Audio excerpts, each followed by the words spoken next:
Minha namorada confessou que me traiu, então menti e disse que também a traí. Ontem à noite, minha namorada confessou que tinha me traído, e minha reação foi, digamos, um pouco inesperada. Quando ela soltou a bomba, eu simplesmente disse que estava traindo ela desde o início do nosso relacionamento. Claro, era mentira, mas eu precisava ver como ela reagiria.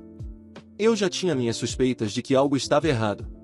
Nos últimos meses, ela começou a agir estranho, ficava fora até tarde, parecia distante, sabe, aquela intuição que a gente tem quando algo não tá certo? Pois é.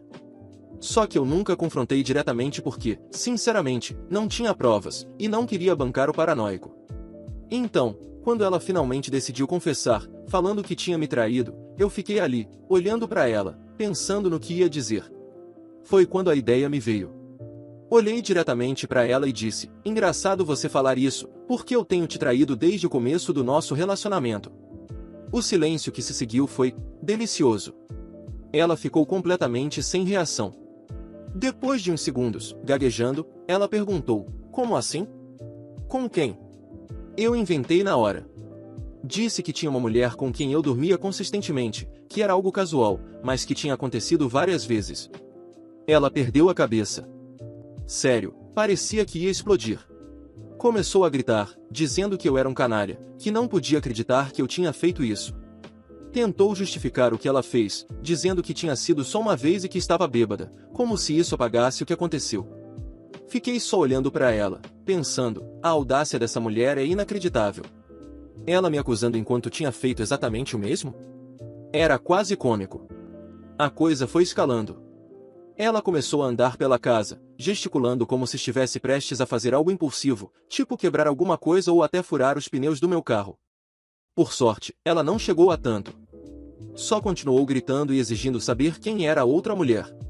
Eu, obviamente, não tinha um nome para dar, então só disse, isso não importa agora. O que importa é que nosso relacionamento acabou. Ela ficou em choque. Você tá terminando comigo por algo que você também fez? Ela gritou. Eu ri. Eu só disse isso para ver como você reagiria, e olha só. Mas sim, estou terminando. Porque, ao contrário de você, eu não preciso inventar desculpas para justificar o que faço. Ela ficou vermelha de raiva, e eu sabia que tinha passado do ponto.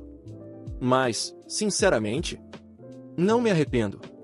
Peguei as coisas dela, joguei numa sacola, e pedi para ela sair.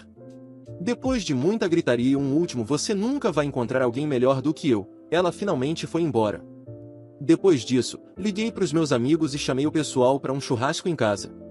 Eles chegaram com cerveja, e a noite acabou sendo muito melhor do que eu esperava. Contei a história para eles, e a gente deu risada disso tudo. Foi engraçado, porque, mesmo que a situação tivesse sido uma bagunça, eu senti que tinha saído por cima. No final, não sei se ela merecia que eu mentisse para ela, mas, honestamente, depois de tudo, foi satisfatório ver como ela reagiu. A ironia de alguém confessar que te traiu e depois ficar indignado com uma traição inventada foi a cereja do bolo. Então, é isso. Não é a história mais insana que vocês vão ler aqui, mas, com certeza, foi um episódio que valeu a pena compartilhar. Mas o que aconteceu depois foi desastroso. Mas o que eu achei que tinha resolvido, se tornou em um pesadelo maior. Depois daquela noite, eu realmente pensei que tudo tinha acabado. Eu terminei com ela, mandei ela embora e, sinceramente, estava aliviado. Foi como tirar um peso das costas. Mas, alguns dias depois, comecei a notar que algo estava errado. Meu telefone não parava de vibrar com mensagens de amigos, parentes e até colegas de trabalho. As notificações das redes sociais estavam explodindo. Quando finalmente abri as mensagens, percebi que minha ex tinha dado início a uma campanha pessoal contra mim. Ela contou para todo mundo que eu tinha traído ela por anos. Isso mesmo, a mentira que eu tinha usado para confrontá-la agora estava sendo usada como uma arma contra mim. Ela não mencionou que me traiu primeiro ou que toda a situação tinha começado com a confissão dela. Em vez disso, ela se colocou no papel de vítima perfeita. Disse que eu era um manipulador frio, um canalha que a fez acreditar em um relacionamento enquanto a enganava com outra mulher. Para piorar, ela não parou por aí. Fez um vídeo chorando, com a voz trêmula, dizendo que tinha descoberto sobre minha traição e que estava devastada. A história dela foi muito bem elaborada, o que só deixou tudo mais surreal.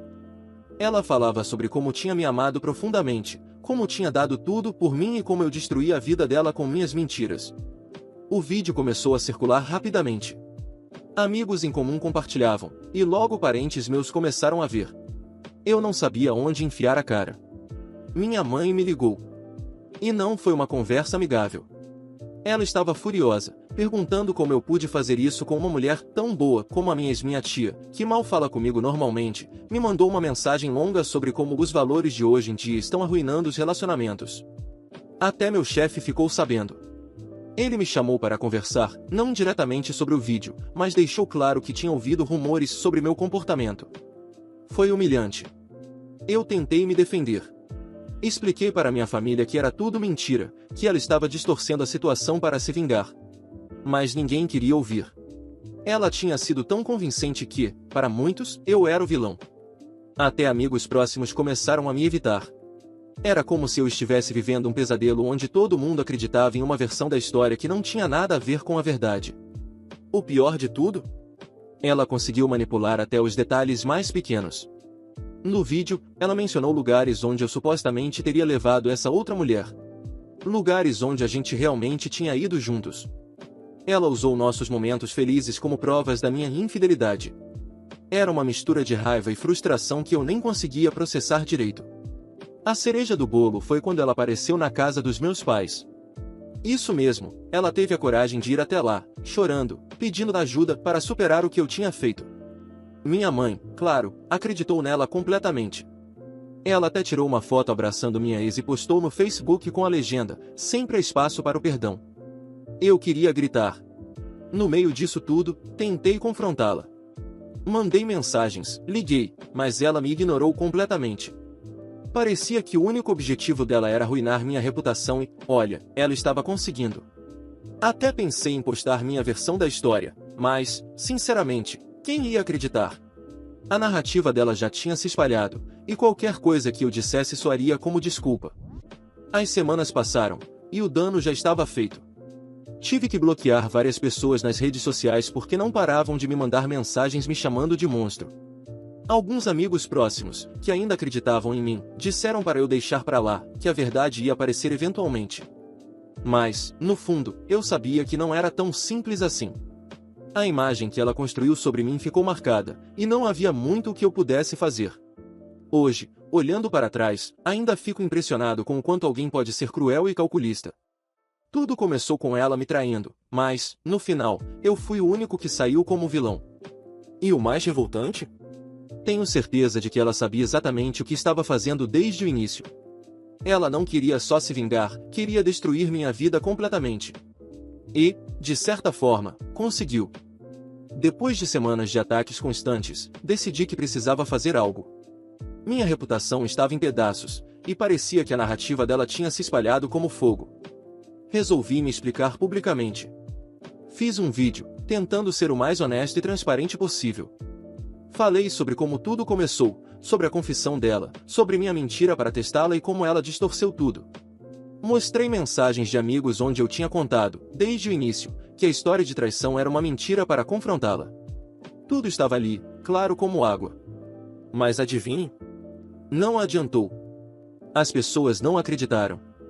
Homens admitindo que não traíram aparentemente não é algo que soa verdadeiro para o público. É fácil falsificar mensagens, diziam. Ele só está tentando limpar a própria imagem. Meu vídeo foi recebido com ainda mais críticas, e a narrativa dela continuava sendo a versão oficial para todos. Cada vez que eu tentava explicar, parecia que estava cavando um buraco mais fundo. Me chamavam de manipulador, de gaslighter, e até de narcisista. Foi então que decidi tomar uma atitude mais drástica, processar. Conversei com um advogado e expliquei toda a situação. Ele analisou as mensagens, os vídeos dela e as provas que eu tinha e disse que tínhamos um caso sólido de calúnia e difamação. Não era apenas sobre limpar meu nome, mas também sobre colocar um limite no que ela estava fazendo. O processo começou. E como esperado, ela tentou se defender dizendo que suas ações eram baseadas no que ela acreditava ser verdade. Mas as mensagens que eu tinha enviado para meus amigos, detalhando meu plano de mentir para ela para ver como reagiria, foram cruciais. Mostrei as datas, os horários, tudo alinhado com o que aconteceu. Meu advogado foi impecável em desmontar cada argumento dela. No final, o juiz decidiu a meu favor. Ela foi obrigada a retirar todos os vídeos e postagens que fez sobre mim nas redes sociais, além de pagar uma indenização por danos morais. Por um momento, achei que finalmente tinha vencido. Achei que, com isso, as pessoas perceberiam a verdade. Mas não foi o que aconteceu. Mesmo com a vitória no tribunal, o público parecia inclinado a continuar acreditando nela. Claro que ele ganhou, ele manipulou tudo, li em alguns comentários. Ela deve ter retirado porque estava sendo ameaçada, diziam outros. Não importava quantas provas eu apresentasse ou quantas vezes o juiz confirmasse que eu estava certo. A opinião pública já tinha escolhido um lado, e não era o meu. Depois disso, ela fez uma última postagem dizendo que estava retirando as coisas por ordem judicial e que isso era uma vitória para os manipuladores. Mesmo sendo obrigada a cumprir a decisão, ela conseguiu transformar isso em mais um ataque velado contra mim. Meu nome ainda estava associado a tudo o que ela disse, e agora, além de ser um traidor, também era visto como alguém que usava o sistema para silenciar uma mulher. Aos poucos, percebi que lutar contra isso só me fazia parecer mais culpado aos olhos dos outros. Minha vida social desmoronou. Alguns amigos se afastaram completamente, outros me tratavam com frieza, como se não soubessem mais no que acreditar. Até minha família, que inicialmente ficou ao meu lado depois do processo, começou a me tratar com um certo desconforto. Era como se eu estivesse marcado, e nada que eu dissesse ou fizesse fosse suficiente para mudar isso. No final, decidi parar de lutar. Simplesmente aceitei que, para muitas pessoas, eu seria o vilão da história, independentemente da verdade. Parei de tentar me explicar, bloqueei os comentários nas redes sociais e me desconectei de tudo por um tempo. Não era justo, e isso me corroía por dentro, mas percebi que não podia viver minha vida tentando provar algo para pessoas que já tinham decidido não ouvir. Hoje, sigo em frente. Ainda carrego as cicatrizes dessa experiência, e algumas pessoas ainda cochicham quando me veem. Mas aprendi a viver com isso. Nem sempre a verdade vence, e às vezes o melhor que você pode fazer é encontrar sua própria paz, mesmo quando o mundo parece determinado a te condenar. Conforme o tempo passou, as pessoas começaram a parar de falar sobre o assunto. É assim que funciona, não é? Um escândalo ocupa a atenção de todos por um tempo, mas eventualmente surge algo novo para distrair. Eu continuei seguindo minha vida, focando no trabalho, nos meus hobbies, principalmente em reconstruir minha paz. Ainda havia olhares desconfiados e aquele burburinho ocasional, mas já não era tão intenso quanto antes. Foi quando, meses depois, tudo mudou. Eu estava em casa, aproveitando um sábado tranquilo, quando um amigo me mandou uma mensagem. Você viu isso? Ele anexou um link para uma postagem que estava viralizando. Era sobre minha ex. Pelo visto, o cara com quem ela tinha ficado, o mesmo que supostamente a consolou depois do nosso término, agora estava envolvido em um escândalo enorme. Ele tinha traído ela com várias outras mulheres, e, para piorar, isso veio à tona de forma pública. Prints de conversas, fotos, vídeos, tudo começou a circular nas redes sociais. O nome dela estava em todos os lugares, porque as pessoas começaram a ligar os pontos e perceberam que ela havia trocado nosso relacionamento por um cara que claramente não prestava. Foi surreal assistir a tudo isso de longe. As mesmas pessoas que antes me atacaram e me chamaram de manipulador agora estavam jogando toda a raiva em cima dela. Olha só quem falava de traição, a vítima agora virou o oposto. Será que ela também mentiu sobre aquele ex dela? Eram os tipos de comentários que apareciam. Por um momento, pensei em me manifestar, em dizer algo como eu avisei ou compartilhar as provas que eu já tinha mostrado no tribunal. Mas então percebi, não valia a pena. Já tinha passado por isso e sabia como a opinião pública podia ser volátil. O que importava para mim era que, finalmente, a verdade estava aparecendo. Ela tentou se defender, claro. Fez postagem chorando, dizendo que tinha sido enganada, que ninguém é perfeito e que todos cometem erros. Mas, dessa vez, ninguém estava disposto a acreditar nela. O escândalo tomou proporções ainda maiores do que o que ela havia criado contra mim. Vi tudo isso se desenrolar em silêncio, sem fazer nenhum movimento. Eu só observava enquanto ela lidava com as consequências do que tinha plantado. Foi estranho, para ser honesto. Não senti alegria ou satisfação ao vê-la sendo destruída. Talvez uma pequena sensação de justiça, mas nada além disso. Eu sabia como era estar no centro de um escândalo, e ver aquilo me fez perceber o quanto ambos tínhamos contribuído para essa bagunça, mesmo que em graus diferentes. No entanto, havia uma diferença importante: eu nunca menti sobre ela. Ela escolheu fazer isso comigo, e agora estava colhendo o que plantou. Depois disso, as pessoas começaram a me tratar de forma diferente. Não chegaram a pedir desculpas diretamente, mas alguns amigos que tinham se afastado começaram a reaparecer, tentando puxar conversa ou marcar encontros. Eu era cordial, mas mantive minha distância. Já tinha aprendido que nem todo mundo merece uma segunda chance. Hoje, minha vida está tranquila. Não fico pensando muito sobre o que aconteceu, mas, quando lembro, é com a sensação de que, no final, a verdade encontrou seu caminho, mesmo que de uma forma indireta. Quanto à minha ex, ela desapareceu das redes sociais. Não sei o que aconteceu com ela depois, e, sinceramente, não quero saber. Prefiro manter a paz que finalmente consegui. Algumas batalhas não precisam ser vencidas publicamente, às vezes, o silêncio é a maior vitória.